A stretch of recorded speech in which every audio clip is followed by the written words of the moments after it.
E hoje, em particular, eu queria falar dentro dessa, nós estamos fazendo minisséries, né?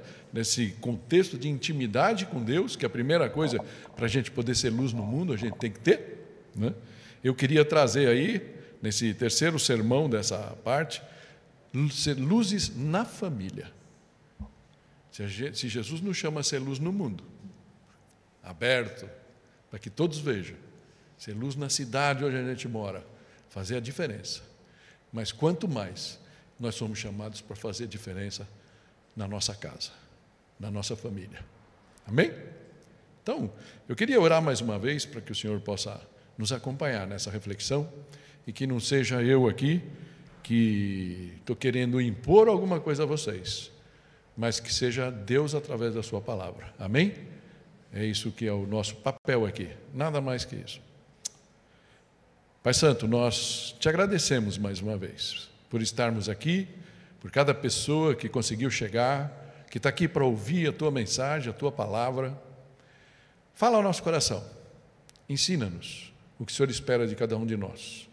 Que mudanças o Senhor espera que cada um de nós façamos, para que a gente possa ser realmente luz, onde for que a gente esteja, onde o Senhor nos colocar, onde o Senhor nos levar. Esse é o nosso pedido. Esteja conosco, nos acompanha, nos inspira, nos orienta. Em nome de Jesus. Amém. Amém? Eu queria trazer um salmo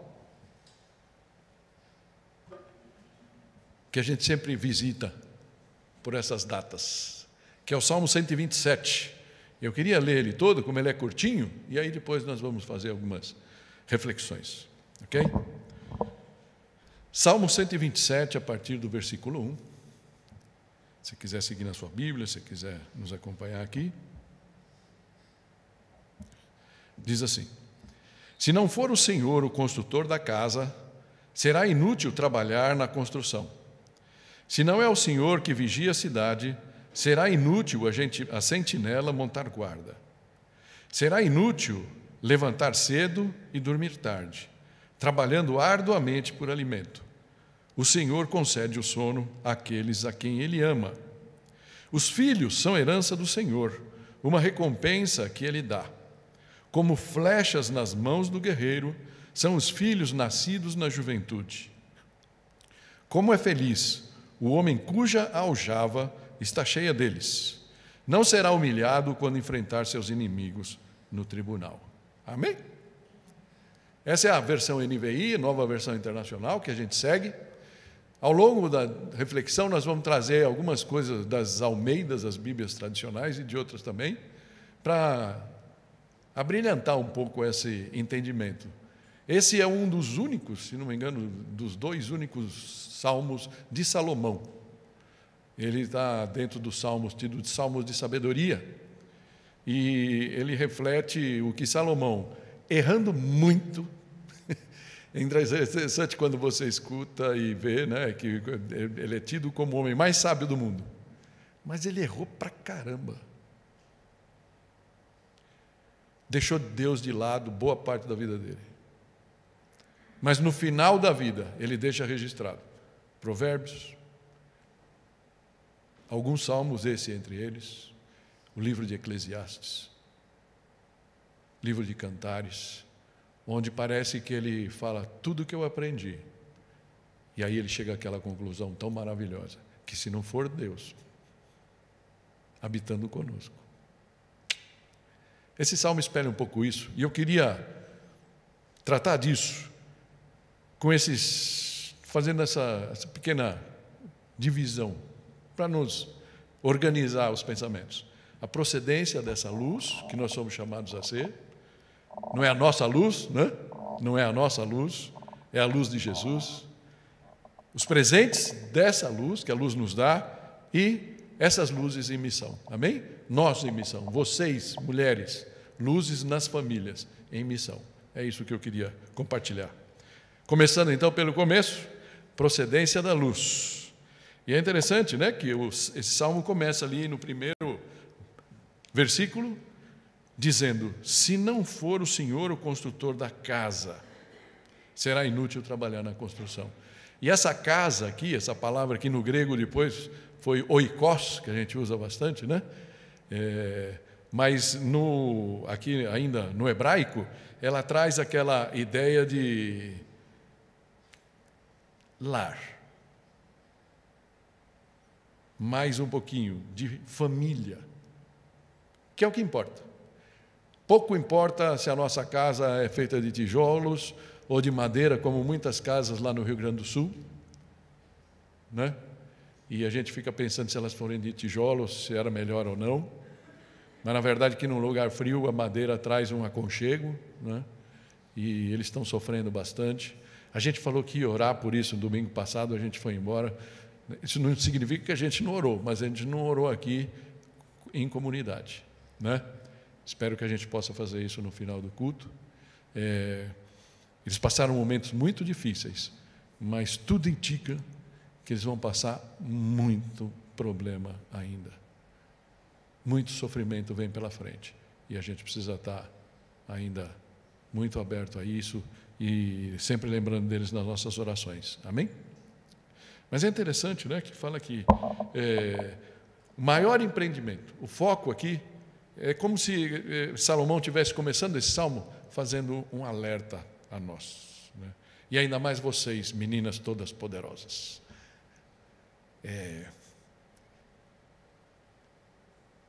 Já se achou alguma vez na sua vida? Eu já. Mas como vocês são mais perfeitas do que eu, né? Sabe aquela coisa que você acha, não tem para ninguém aqui, nesse assunto aqui? Não é, né? Às vezes não tem uns assuntos que fala, aqui mando eu, aqui quem sabe sou eu, tal, né? E de vez em quando a gente costuma, erroneamente, deixar Deus fora da equação. E esse salmo, Salomão, depois de deixar Deus fora da equação da vida dele, muitas vezes, ele chega a essa conclusão. E ele de coração compartilha comigo e com você. E ele fala, se não for o Senhor o construtor da sua casa, tua casa pode ter os móveis mais lindos do mundo. Um tapete que vale mais do que muita casa. Pode todo mundo que entrar lá falar, uau! Mas se quem entrar na tua casa não sentir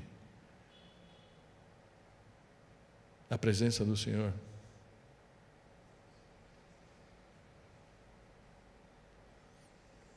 é um pouco disso que ele está falando. Será inútil na construção. E ele segue aqui, né? Inútil. Por quê? De que adianta? Eu me antecipei aqui um pouco, né? A Ara fala, se o Senhor não edificar a casa, em vão trabalham as que edificam. Em vão, sem proveito, vazio, oco, fútil. Interessante que Salomão, em Eclesiastes, ele traz o conceito da vaidade. Vaidade. Acho que todo mundo conhece aquilo, vaidade de vaidades. Tudo é vaidade. Foi a conclusão que ele fez. Quando eu deixei Deus fora da equação e tentei fazer no meu próprio conceito, na minha própria inteligência, eu era o cara, eu quebrei a cara. E Salomão quebrou a cara, muitas vezes, não é? Mas vamos deixar fora do Salomão aqui um pouquinho e pensar na gente, e pensar em vocês, mães, que têm uma missão maravilhosa. Muitas de vocês já passaram por boa parte dessa missão, mas ela nunca acaba, amém? Ela continua ativa. Então ele está falando, é inútil trabalhar na construção de uma casa sem Deus. O que é que você vai deixar lá? Quando você bate a porta, o que fica? É um pouco disso que ele está falando aqui, amém? E ele segue, se não for o Senhor que vigia a cidade, será inútil a sentinela montar guarda. De novo, primeiro ele fala da construção, depois ele fala da segurança. Quem está entrando na nossa casa? A gente está abrindo a porta para que tipo de coisa? Se não for o Senhor, o vigia, para se colocar no nosso coração, cuidado, presta atenção nisso. Desvia daqui. Barra aquilo lá. Não é? É inútil a gente querer segurar as coisas. É bom ter Deus na nossa vida, né? E é o que ele está falando aqui. A Ara fala assim, a Ara, quando eu falo, eu estou falando das Bíblias Almeida, né, as tradicionais. Fala assim: se o Senhor não guardar a cidade, em vão vigia a sentinela. É vão. A NVI fala, a NVT fala, se o Senhor não protege a cidade, de nada adianta guardá-la com sentinelas. A gente colocar tranca, colocar alarme, colocar... Agora tem esses negócios de câmeras que você põe tudo lá, fica tudo perfeito, mas de repente o problema vem por aqui. Por um programa de televisão. O inimigo pode vir por todo lado. É bom a gente contar com o Senhor na nossa vida, né? Todos nós sentimos medo de vez em quando, insegurança em algum momento da vida. Mas se deixarmos dominar por essa ânsia, fazer tudo para nos sentirmos a salvo, muitas vezes a gente pode tomar decisões meio tolas até, tá? A gente pode cair nessa inutilidade que o salmista está comentando aqui, né? Alguns podem pensar de coisas da vida assim, melhor garantir, vai que Deus não cumpre, então vou ganhar um pouco mais de dinheiro, vou fazer tantas coisas. Me veio em mente aquela parábola que Jesus usou, daquele homem que tinha muitos bens, tinha muita plantação, e chegou um dia da vida dele que ele podia começar a distribuir um pouco do que ele tinha, e aí ele fala, olha, sabe o que eu vou fazer? Eu vou derrubar meus celeiros e vou fazer maiores, porque aí quando eles estiverem cheios, eu vou falar para a minha alma, pode descansar, fica tranquila, porque agora eu vou desfrutar, vou viajar, vou comer, vou me divertir. E aí o Jesus fala na parábola, ele fala, tolo, essa noite eu vou pedir tua alma. E para quem vão ficar os bens que você recolheu? Salomão também foi o homem mais rico. Talvez no final da vida dele ele falou, para quê? Para a gente pensar. Desculpa, não quero ser negativo, eu quero chegar naquele ponto mais legal. Será inútil levantar cedo, no versículo 2 fala, será inútil levantar cedo e dormir tarde, trabalhando arduamente por alimento. E aqui ele está falando do alimento mesmo físico, né? Talvez. Então, pode estar aqui perguntando, é errado trabalhar? Você pode falar? Não é? Trabalhar muito para prosperar, para ter, não é? Porque meus planos aconteçam. Eu estava falando na semana passada, tinha mais jovens aqui, né? E aquele negócio, acho que todo mundo, quando 19, 20 anos, já teve aquele negócio. Falou, eu vou, com 30 vou ficar rico, com 35 vou me aposentar, né? Já pensou nisso aí? Infelizmente a vida da gente não é assim, né? E de repente você fala, para que eu corri tanto até os 30, 35? Aí de repente quando você vê, você está com 50, você correu, ficou fora, fez pá. E aí os filhos cresceram sem você. Tanta coisa que me vem à mente. Mas é interessante que ele segue aqui falando assim, é inútil você ficar correndo atrás dessas coisas arduamente. O Senhor concede o sono àqueles a quem Ele ama. E é interessante que aqui eu vou projetar uma outra versão, que é como das Almeida, aí essa nova Almeida atualizada, fala assim, será inútil levantar de madrugada, dormir tarde, comer o pão que conseguiram com tanto esforço. Aos seus amados Ele o dá enquanto dormem. Parece que tem uma dicotomia aqui entre essas duas versões, não é? A primeira está falando assim que o Senhor concede o sono e só. E aqui está falando que como que Deus desce o pão enquanto a gente dorme, né? Eu acho que vale os dois conceitos aqui. A verdade é que o que Deus está falando assim, não aposte tudo nos bens, não aposte tudo na prosperidade, não aposte tudo na carreira, não aposte tudo no trabalho. Não deixe de lado o que é importante a troco disso. Falando aqui alguém que em alguns momentos da vida fez isso, né? As consequências a gente nunca vai saber total. Algumas delas eu me amargo até hoje. Mas é muito bom a gente falar, põe as coisas no devido lugar. Como Jesus falou, buscai a Deus em primeiro lugar, buscai o reino de Deus em primeiro lugar, todas as outras coisas vão se encaixando. Mães, é importante para vocês essa palavra, amém? Não significa que o pão vai cair do céu, como o maná caiu no tempo lá, né, do deserto, para o povo judeu, mas significa que nós devemos trabalhar descansado. Sabe o que é isso, trabalhar descansado? É quando você trabalha, que nem o João. Na quarta-feira ele trabalhou cansado, pelo que ele pôde testemunhar para a gente aqui.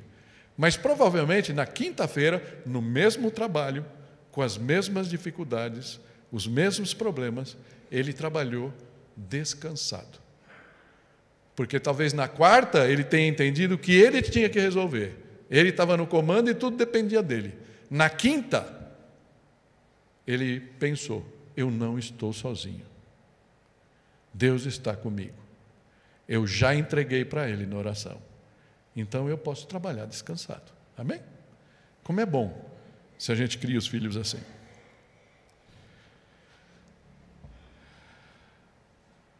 Interessante que o Provérbios 10, 22 fala assim: a bênção do Senhor traz prosperidade, e nenhum esforço pode substituí-la.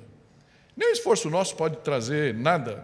Aqui fala prosperidade, mas algumas versões, como a Bíblia Viva, fala: a bênção do Senhor nos traz verdadeiras riquezas. E as riquezas não são só dinheiro, né, gente? Eu não sei qual é a tua realidade. Infelizmente, de vez em quando você conversa com gente, tudo é dinheiro. Tudo é dinheiro.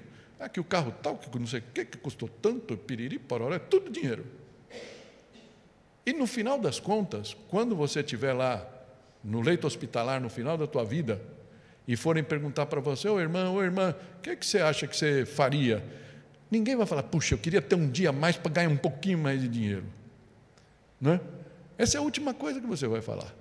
Você vai falar: eu queria um dia a mais para ter ficado com meu filho, com a minha filha, com a minha esposa, com a minha mãe, com meu pai. Não é? Então, é para a gente ter esse equilíbrio. Nada pode substituir as bênçãos de Deus.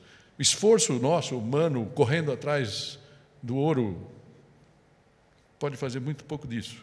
E essas riquezas também não são só materiais, elas são riquezas muito maiores. Muitas vezes, paz, harmonia, confiança mútua, amor. Nenhum esforço humano pode substituir essa bênção. A graça do Senhor operando entre nós e a favor de nós enquanto nós dormimos. Amém? São essas coisas. Algumas vezes eu vou deitar e falo: puxa, como é que eu vou fazer com a mensagem, por exemplo? Uma coisa bem simples, bem objetiva para mim, para qualquer pastor. De repente, puxa, está lá, está tudo bonito, tem todos os quadros, bacana, né? Tem gente que acha que eu gasto muito tempo com isso, né? Tudo bem, mas eu gosto de mostrar para vocês uma coisa bonita, não gosto de mostrar qualquer coisa aqui, né? Ok. Mas, de repente, falta aquela coisa que não vem, e eu fico lá batendo, me esforçando na minha própria: Senhor, me mostra, esmurrando o vento lá. Aí, de repente, eu vou dormir e falo: chega, não dá mais. De madrugada vem um insight, vem uma coisa. Alguém me manda um zap, acordo, entro lá no YouVersion, lá, né, que é a versão da Bíblia que eu tenho aqui, tem um versículo que responde às minhas dúvidas. Assim que o Senhor age. Todas as coisas da nossa vida. Amém? Então eu queria deixar aqui, abrir um parênteses para fazer um breve alerta, mais para vocês, queridas. Provérbios 14, versículo 1 fala assim: a mulher sábia edifica sua casa, mas com as próprias mãos a insensata derruba a sua. Amém? É um versículo complicado, mas muito importante. Na mesma situação, com as mesmas pessoas, com os mesmos recursos, dependendo como você atua na tua vida, na tua família, você pode fazer com que ela seja edificada, como você pode destruir ela. Basta "você é burro, menino", que a gente escuta mais do que gostaria.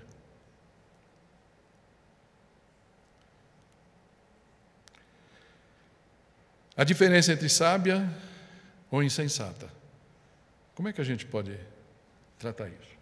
Então eu queria trazer aqui uma coisa que espero que ajude. A gente uma vez fez uma reflexão, lembrando do Andy Stanley, né? Um pastor de uma igreja na Geórgia, que ele falava lá o que os casais felizes sabem, né? E tem algumas perguntas, algumas afirmações que estão ali, que eu acho que são válidas para a gente lembrar a todo momento. E ele fala assim, é natural chegar a um relacionamento trazendo novas expectativas, né? Então, sei lá, você está com um namorado novo, namorada nova, vocês casaram, chegaram, vou resolver todos os meus problemas no casamento, vou ter um filho, vou ter uma filha, como é que vai ser? A gente chega e a figura que ele faz aqui é sempre pensando naqueles filmes, né? Filme americano, acho que a única vez eu saí de uma empresa que eu trabalhei com uma caixa, sabe aquela caixa, que é a caixa de mudança, onde você põe teu grampeador, tua caixinha de clipes, tua agenda. Hoje em dia, de mundo digital, é mais fácil você pegar o notebook e sair com ele embaixo do braço, né? Mas naquele tempo, muito tempo, isso foi assim. A turma saía do escritório, você vê muito em filme, o cara é despedido, aí todo mundo lá, olhando para o cara saindo com a caixinha dele. A analogia que ele faz é mais ou menos essa. A gente chega em qualquer relacionamento assim, com a nossa caixinha de expectativas. Aquelas coisas que você não resolveu quando era criança, aquelas coisas que aquele sonho dourado que você tem, e aí de repente você começou um namoro, você casou, você, né, começou um novo relacionamento, e ali você tem todas as suas expectativas. Então, o que acontece com isso? Ali tem nossas esperanças, nossos sonhos, nossos desejos, nossos medos também, está tudo ali. E é natural fazer todo o possível para que essas expectativas se cumpram, não é assim? A gente não faz isso? A gente corre atrás dos sonhos, é até, né, louvável, não, ele correu atrás dos sonhos, ela correu, e assim vai. Mas qual é o problema disso? É que cada um chega no relacionamento, e eu vejo vários casais aqui, podia falar o nome de vocês todos, né? Como eu posso falar do meu e da Tô, e eu vou usar o meu e da Tô, porque pelo menos ninguém vai brigar comigo depois, né? Com certeza, eu cheguei no relacionamento com a Tô, com a minha caixinha, e ela chegou com a dela. Só que, infelizmente, nos relacionamentos, a gente vê muito isso em filme, né? Sabe aquela que a pessoa faz a pergunta e o cara está lá apaixonado, mas pergunta, quer sair? Não, não quero, tal. Fica assim, pô, idiota, por que não chega e fala? A gente é mais ou menos assim nos relacionamentos, a gente não fala realmente o que a gente acha. E a gente supõe que, ainda mais vocês, meninas, cuidado com isso, porque vocês acham que os homens têm que descobrir o que vocês pensam. E a gente não tem, a gente não é mágico. Sim ou não, queridos companheiros de luta aí? A gente não é mágico. É muito difícil saber o que vocês pensam. Vocês pensam em muitas coisas, vocês ligam os pontos e tudo mais. E de repente chega na frente da gente e fica esperando que a gente... Eu não sei. Hoje aconteceu um negócio só para... A gente está entrando na padaria para tomar café hoje, a Tô chega assim com o celular... na página do WhatsApp. Ixi, tem tanta imagem agora que é difícil. Mas assim, né? Quando sai aquela imagem, você vê lá, 1, 2, vários WhatsApp que você não leu, né? Que está aqui, aquela lista. Aí ela mostrou para mim assim, lógico que ela estava mostrando um específico, mas embaixo daquele que ela queria que eu prestasse atenção, tinha um da Ana, minha filha. Tinha assim, Ana Luísa, Aninha, estava assim, ok. Eu bati o olho, vi a Aninha, ok. Na verdade, eu não entendi bem o quê, mas talvez eu pensei, acho que ela não precisa, ela pode vir no culto. Tudo bem. Aí a gente estava sentado tomando café, aí ela falou, vê o WhatsApp do fulano. Mas eu não vou ler. Eu falei, ele veio, ele escreveu para você. Eu te mostrei. Aí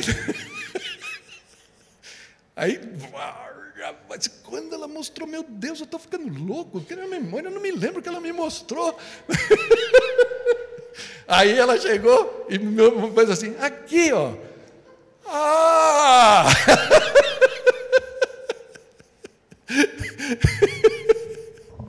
Eu não tinha... Meu olho não chegou ali, pô. Meu olho bateu Ana e eu li Ana e pronto, para mim estava feito, né? Mas poderia ter começado uma briga ali, poxa, você não presta atenção em mim, né? A gente não faz essas coisas mais comum do que a gente gostaria, né? Ok. A gente luta para que os nossos sonhos se cumpram. Como então conciliar essas diferentes expectativas? E eu acho que aqui é uma coisa que esse salmo pode nos ajudar um pouco. Será que Deus não espera algo diferente de nós? Só brigar? Porque a saída clássica, infelizmente, a gente não tem todos os casais aqui, que a gente gostaria de falar isso, mas que eles possam ver também ao longo do tempo, as soluções humanas para esse tipo de coisa são, a primeira delas é sair, abandonar. Não aguento mais, vou embora, não dá, chega. E por isso a gente tem tanta separação no nosso meio, infelizmente. Ou vencer no grito. O que você está pensando? Ou o choro. Você não liga para mim, né? Pronto, aí. Mas eu, não, benzinho, pelo amor de Deus, não quero ver você chorar. E aí você vai. Tudo é controle, isso, sabe, né? O choro é controle, muitas vezes, né? A maioria das vezes. É mais ou menos como a bronca do homem, né? O homem é truculento, tenta ganhar no grito, e a mulherada com o chorinho, muitas vezes, é mais fatal do que a truculência do marido, né? Ok? Ou o conformismo. Ah, que pena, a vida é assim mesmo, eu vou me acomodar, ele nunca vai realizar minhas expectativas, ela nunca vai me satisfazer. E a gente vive uma vida seca, oca, frustrada. E a gente sabe qual é o problema? Normalmente, quando isso acontece, a gente começa a olhar muito para o lado de fora, para a janela, começa a ver, olha que cara bacana, acho que aquele cara seria mais capaz de realizar minhas expectativas do que o meu marido, e vice-versa, né? É um grande problema isso. Então, como é que será que Deus espera algo diferente de nós como cristãos? Será que não vale a pena deixá-lo operar em nosso meio, em nosso lar, em nossos relacionamentos? Esse é o convite desse salmo, né?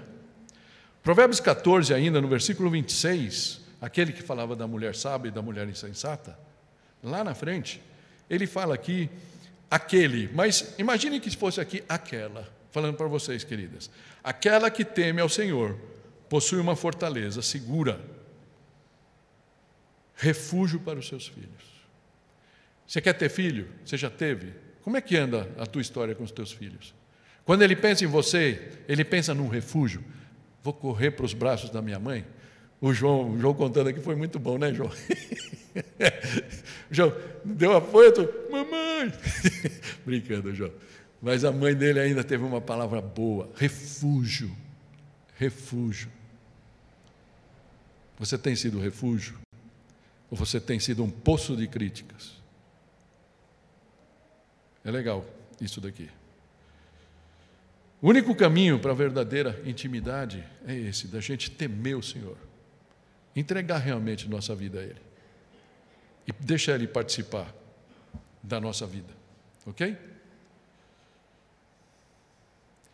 Interessante que existe um desafio de fé aqui nesse versículo, né? Você não pode se dar completamente a alguém, ser íntima de alguém, ser íntima de Deus, se você não confia completamente nessa pessoa.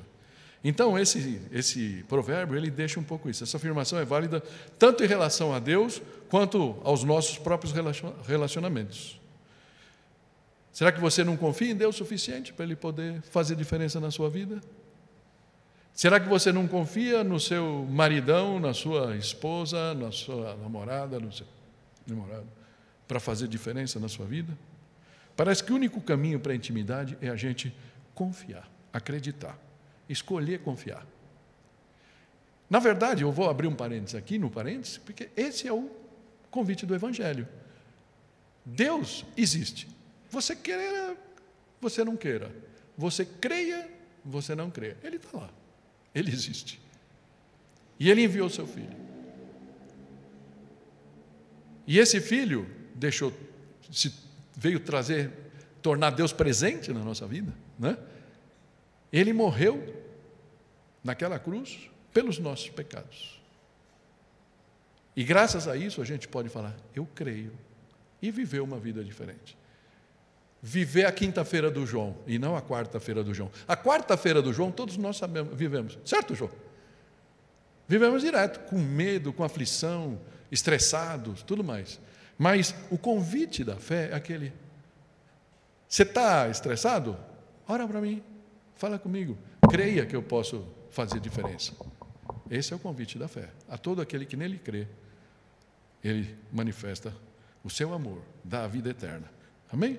Então, esse confiar, esse escolher acreditar em Deus, e esse escolher acreditar no nosso cônjuge, na nossa esposa, no nosso esposo. Este é por isso que eu estou aqui, único caminho para a verdadeira intimidade. Amém?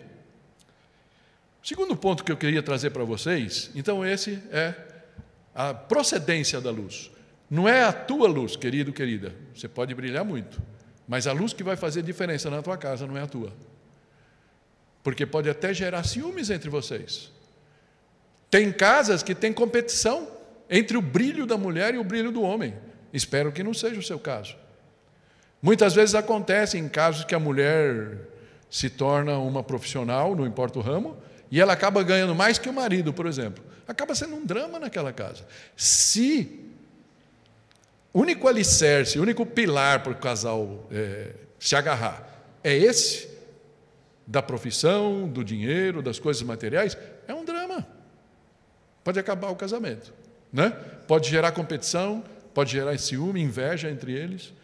Mas se o teu pilar, um dos pilares, o principal, for Deus, no meio do teu lar, no coração de vocês, todas essas coisas perdem, vocês ganham outro tipo de relatividade e a vida fica bem mais fácil. Amém? Então é isso, aquele primeiro ponto. Segundo ponto, os presentes da luz. E obviamente que aqui está falando do presente que tem a ver com o dia de hoje, né?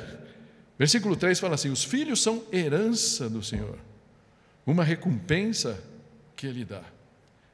Interessante. Os filhos são presente de Deus. Os filhos não são mérito. Eu mereço ter um filho. Ou pior, os filhos não são castigo também. Alguns pensam nisso, né? Por quê? Não queria.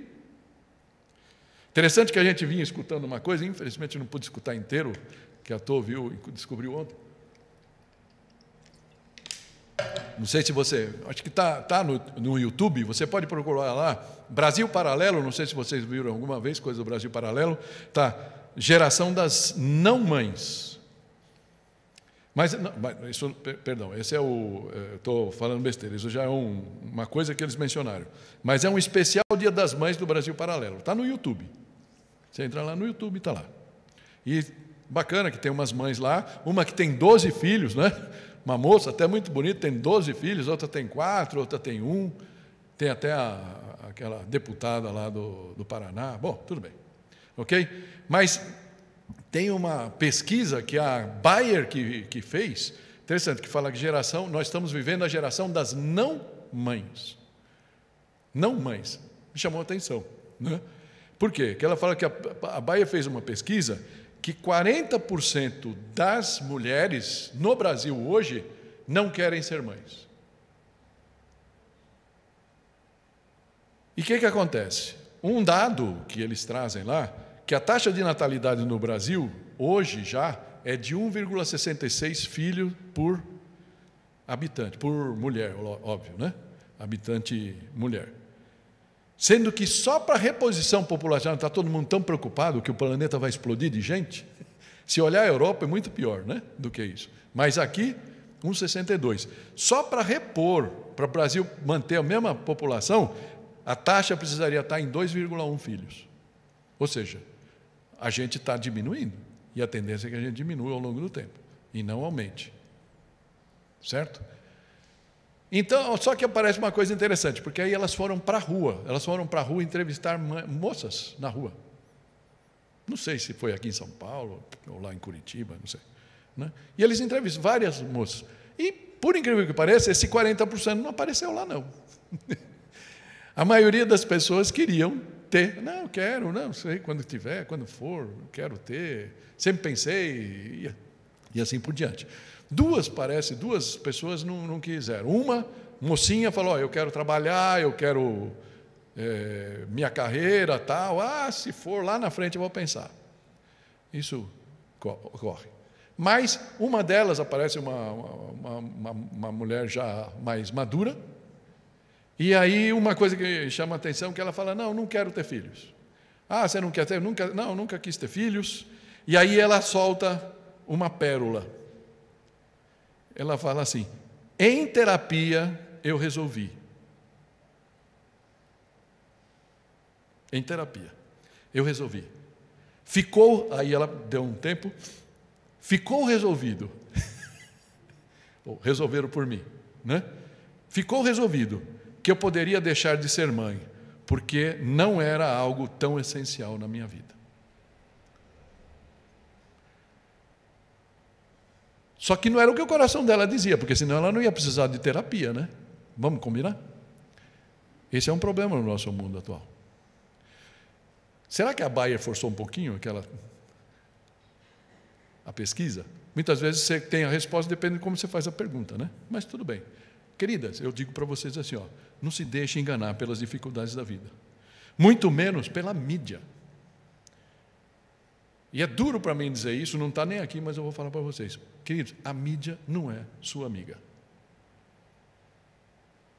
A mídia quer colocar na tua cabeça o que elas estão sendo pagas para colocar na sua cabeça. Amém? Então, pelo menos, considere o que você tem escutado. Considere o que está por trás das palavras que as pessoas falam. Amém? Não fiquem bravas comigo, mas essa é uma constatação de um profundo estudo da minha parte. Não estou falando besteira aqui. Tá bom? Pense. Então, é isso. Não se deixe enganar pelas dificuldades da vida, muito menos pela mídia. Os filhos são a maior bênção para um casal, e, se possível, mais de um. Por isso esse texto fala de herança. O que é herança? A herança é coisa valiosa, recompensa, como se fosse um mimo de Deus para a gente. Tá? Fala de galardão nas Bíblias mais antigas, mais fruto da graça que uma espécie de pagamento, né? Isso é a melhor coisa que a gente pode ter, ok? Então, não existe valor, nem riqueza material, ascensão profissional, pessoal, que chegue perto disso. Não aposta em tudo na sua carreira, deixando os filhos para um dia que você não vai poder ter mais. Não caiam nessa falácia. Amém? Estou falando para vocês como seu pastor. E aí algumas constatações. Uma família reta é riqueza e honra suficiente. Por isso está falando, né? Ter uma família legal, nossa, o resto parece que resolve. É fruto da graça de Deus, portanto, ter filhos, mas eles não vêm prontos. E aí eu queria depois terminar com isso aqui. Os filhos não vêm prontos. Porque o texto segue, né? Falando assim. Versículo 4. Como flechas nas mãos do guerreiro, são os filhos nascidos na juventude. Eu diria que sempre. Parece que quando a gente é jovem, os óvulos estão mais frescos, e aí pode ser bem mais fácil para o filho, para a inteligência, para tudo mais. Mas em qualquer idade da vida, os filhos são bênção, né? E ele faz uma analogia legal, como flechas. São bênção para qualquer família, né? Quanto mais naquele tempo bíblico, que o que poderia garantir não tinha INSS, não tinha nada, não tinha SUS, não tinha nada. Então, quem podia garantir a sobrevivência de um casal? Os filhos que tivessem, que ia começar a trabalhar, para a agricultura da família, tudo ajudava. E também para se defender. O texto depois lá na frente vai falar um pouco disso. Mas ele está falando isso. Então, como as flechas na mão de um guerreiro.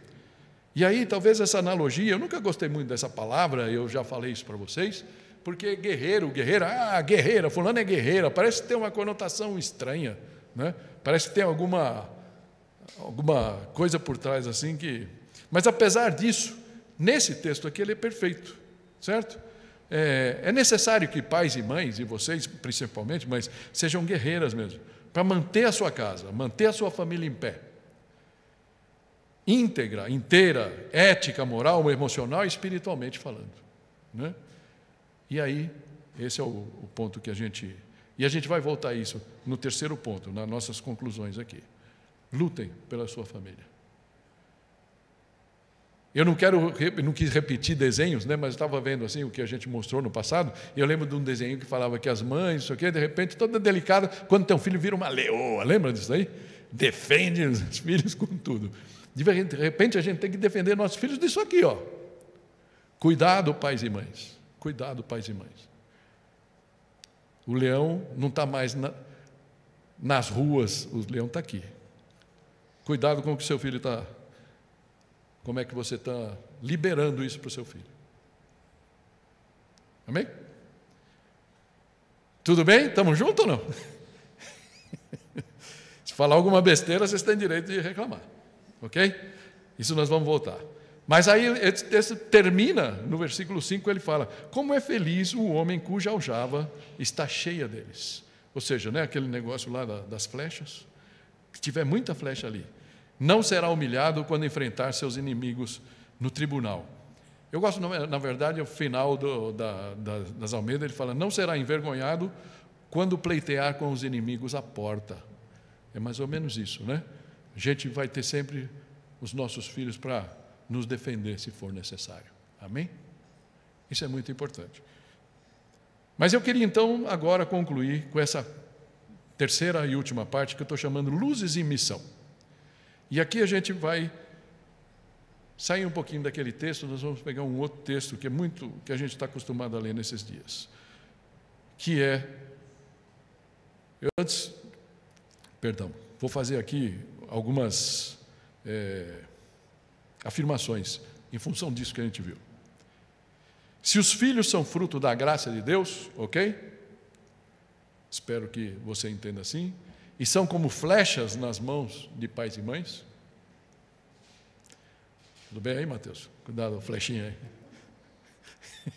aí. E essas não nascem prontas. Vamos combinar? Nem Jesus nasceu pronto, né? Nem Jesus nasceu pronto. Então, é missão indelegável de mães e pais preparar essas flechas. Amém? Não dá para a gente ter um filho e entregar para uma instituição para cuidar deles. Eu entrego lá, daqui 7 anos eu vou pegar um menino, e o menino vai vir pronto, já alfabetizado, tudo mais. Não funciona assim. Sim ou não? Não funciona assim. Por isso que Provérbios 22:6, vou ler aqui da Ara, diz assim, ensina a criança no caminho em que deve andar, e ainda quando for velho, não se desviará dele. Amém? Embora pais e mães estejam juntos nessa missão tão importante, as mães ocupam um papel único e fundamental na criação e preparação das nossas flechas. Amém? E aqui eu queria mudar essa figura, e eu não pedi permissão mais uma vez, mas eu vou mudar aqui, vou pôr aqui, essa daqui. De repente fala: pô, cadê esse menino que a gente nunca vê? Ela foi na médica essa semana, parece que está quase aí, viu? Está doidinha para vir. Primeira coisa que a gente tem que fazer: carregar as flechas. Carregar. A Ana está carregando aí, mais ou menos, né? E nós, como já somos avós, assim, meio... Ontem a gente carregou bastante ele e tal, né? Então, mas é interessante. Eles nascem precisando ser carregados, chegam indefesos para a vida, precisam ser amamentados, segurados, lavados, trocados, nutridos, física e afetivamente. Chegam sem manual de instrução, ainda que existam muitos livros, mas na hora do vamos ver, você nem consegue ler esses livros, né? Que mãe julga previamente preparada para essa nobre tarefa? Se eu fosse perguntar para vocês aqui, fazer uma entrevista, eu ia escutar muitas histórias interessantes de como foram os seus primeiros dias. E eu estou vendo os da Ana lá, tem dia difícil, dia mais fácil. Deus está zelando e provendo por trás, e vocês estão na frente, né? Que nenhuma empresa, tem o conselho, não, vai lá, faz isso, não sei o quê, mas quem está lá é o executivo, é o CEO que chama, não? O presidente, é o cara que está lá tendo que executar. É o caso aqui. Vocês, mães, são a CEO da sua casa, da criação dos seus filhos, que está lá na frente, ok? A palavra traz exemplos, mas a responsabilidade está com vocês. Então, carregue seus filhos, com muito amor, com muito carinho. E eu sei que aqui, talvez desse para a gente parar e falar, a gente estava falando disso outro dia, e falando com a Ana, eu estava perto da Ana, eu estava com o Theo, aí passei o Theo para ela olhou para ela, e o rosto dela olhando, eu falei: você imaginou, alguma vez na sua vida, sentir esse amor? Vocês sabem a resposta. Nunca. A gente pode saber a teoria, Mas quando a gente abraça um filho, uma filha, ainda mais vocês, mães, saindo do seu ventre, mesmo que não tenha saído do seu ventre, Deus colocou uma criança, uma preciosidade nas suas mãos, no seu colo. Acho que o amor é igual, não muda nada. Amém? Carregue suas flechas. Ensina, né? Preparar as flechas é o segundo. E aqui é interessante, tem mais a ver com esse versículo, que ele fala ensina. As Bíblias novas, porque dizem que é mais perfeito, fala instrui. Lembram, eu não quis aqui me repetir tanto, mas teve um ano que eu falei, até os 7 anos a gente tem que instruir, ó. Faz assim, faz assado, fez errado, pip, tapinha aqui, tal. Tem que aprender, ou seja, tem que colocar no prumo, tem que fazer andar reto, fazer todas essas coisas. Aí depois, a partir dos 7, dos 8 até os 14, vem o lado do ensino mesmo. Preparar. Olha, não faz assim por causa disso. E assim as crianças vão crescendo. Filhos precisam de pai e mãe na sua criação. Não adianta a gente entregar para terceiros. Precisam ser preparados para a vida. E ao longo da preparação, muitas vezes, as flechas precisam de conserto. Filho vai chegar com o braço quebrado, com o joelho esfolado, e aí não adianta só a gente falar, menino, não sei o quê. Eu sei que na hora da vontade, mas conter um pouquinho aquela bronca mais rude e trata deles, para eles saberem que, apesar de tudo, eles têm um pai e uma mãe que os ama. Amém? O amor é paciente, né? 1 Coríntios diz. Lembre-se de algumas coisas muito importantes. Se teimarmos em manter o nosso passo, ou seja, você está fazendo filho, você está correndo na frente do filho, querendo que ele te siga, calma. É um momento da gente desacelerar e trazer ele, para que ele seja preparado mesmo. Mas depois, chega o momento de lançar as flechas, né? Lançar as flechas. Eu tenho a impressão que aqui os pais não têm nenhum problema com isso. Tá bom, menino, vai cuidar do seu orçamento, daqui para frente a bola é sua. A gente não tem muito problema com isso, não. Embora o coração fique palpitando. Mas para a mãe é mais difícil. Está mais acostumada. Era não vou pegar, eu vou pegar o Joãozinho, tudo bem? O Joãozinho. João, não tem nada a ver com você. Está vendo?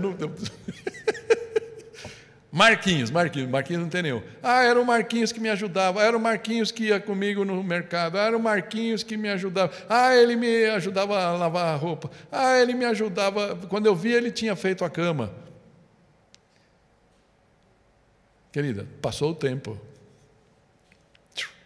Por isso, o homem deixa pai e mãe e se une à sua mulher. E os dois formarão uma só carne, uma nova casa, uma nova família. E a bênção que fica no seu coração, na sua vida, é ter compartilhado de todos aqueles anos daquela criança. Estou olhando a Nani aqui, né, que teve que, quando casou, a filha foi lá para Sorocaba, para aquele fim do mundo, deixou Belo Horizonte maravilhosa e foi para Sorocaba, né? Certo? Estava acostumada com ela aqui. Ainda por cima estava acostumada com o Bartô. E ainda levou o Bartô, levou o cachorro. Não é? Mas é bom a gente saber que a gente está lançando e a gente sabe o alvo. E que se esse alvo for a glória do Senhor, mais ainda. Amém? E o último aqui é confiar. Vocês instruem nos primeiros anos, vocês ensinam da metade da infância até a adolescência, vocês mandam para a escola, mandam para a universidade em outra cidade, e aí depois fica só uma coisa: confiar. Confiar que vai dar bom. Confiar que vai dar bom. Que você fez o que você podia. Você ensinou o que pôde. Você orou todas as vezes possíveis. E vai continuar orando por ele e por ela. E confiar que o Senhor vai fazer o melhor. Amém? Amém. Por isso, aquele versículo, lá do começo, versículo 5, que eu não pus aqui, fala assim: feliz é o homem que enche deles a sua aljava. não será envergonhado quando pleitear com os inimigos à porta. Amém? E eu vi aqui uma frase, lembrei dessa frase, do Thomas Edison. Lembra que eu mostrei um filminho uma vez, do Thomas Edison? E Thomas Edison, ele fala assim: sou resultado do que uma grande mulher quis fazer em mim. E é interessante você ver o Thomas Edison. Thomas Edison é aquele cara que inventou a luz elétrica. E ele foi para a escola, disse que ele ficou 3 meses só na escola. Eu vou fazer bem rápido aqui. 3 meses só na escola. Por quê? Porque ele, na nossa... O linguajar, ele era burro. Ele não aprendia. Talvez, coitado, só fosse dislexo, a gente não sabe, né? Naquele tempo não tinha conhecimento. Ele ficou 3 meses, aí o professor mandou uma carta, expulsou, ele foi expulso da escola. E ele chegou em casa, e a mãe pegou aquela carta, leu, virou para ele, tem até um filminho bem legal, em português de Portugal, e ela fala: filho, eles não têm mais nada para te ensinar lá. Você é muito inteligente para eles. E a partir de hoje, eu vou te ensinar aqui. E essa mulher ensinou o filho em casa. Uma família, o pai acho que era marceneiro, ela era professora, ela ensinou esse filho em casa, ele fez um laboratório no sótão e ele se tornou Thomas Edison. Sabe, quando você passa aí na rua, você vê aquela empresa General Electric, já viu General Electric? Antes era Edison General Electric. Hoje a gente só chama de General Electric. Esse é o cara. Fruto de uma mulher que não virou para ele e falou: filho, você foi expulso, moleque. Você é o burro. Não tem jeito. Creia que teu filho tem jeito.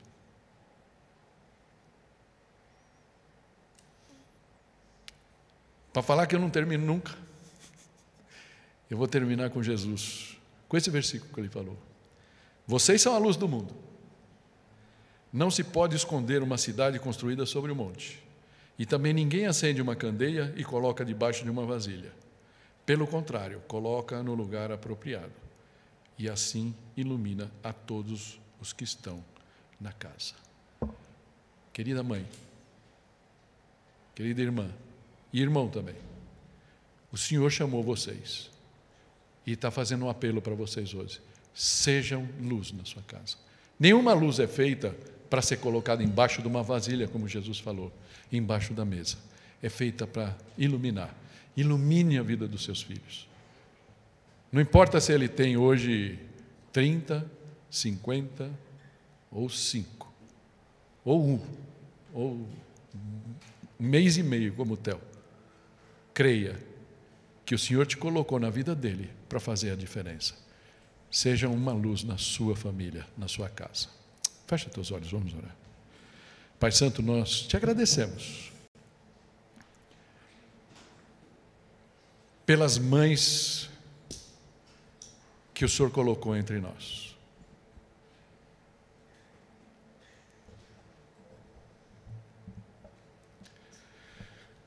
Como é bom saber, Senhor, que o Senhor tem um lugar especial no seu coração para cada uma delas. E nessa manhã eu peço, Senhor, que o Senhor possa olhar para elas com esse amor, com essa graça que transcende, que transborda do seu coração. Ensina a cada uma delas, aquelas que são mães em potencial, que elas nunca desistam desse sonho. Não importa a idade. O Senhor pode fazer isso para elas. E para aquelas, ó Pai, que já são mães, que o Senhor possa estar com elas nesse processo de carregar, de preparar, de lançar e de confiar. Porque, sobretudo, a confiança delas deve estar em Ti. Porque o Senhor é o nosso Senhor, aquele que quer o melhor para cada um de nós aqui. O Senhor quer o melhor para cada mãe, o Senhor quer o melhor a cada pai, o Senhor quer o melhor a cada filho e filha. Então, Pai, nós queremos nesta manhã entregar a nossa vida a Ti, para que o Senhor faça aquilo que o Senhor sabe fazer melhor, que é nos conduzir para o bem. Em nome de Jesus. Amém.